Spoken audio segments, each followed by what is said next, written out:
про тех героев, чьи неизвестны имена. Навеки их взяла с собою в свой край неведомый война. Они сражались беззаветно, патрон последний берегли.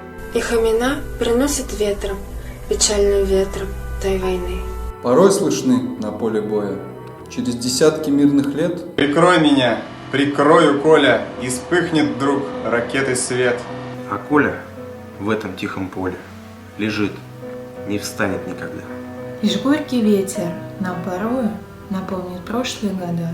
Сегодня мало кто заплачет, придя к могилам той войны. Но это все-таки не значит, что позабыли Колю мы. Мы помним это горе, осталось в памяти война. И русское родное поле приносит ветром имена.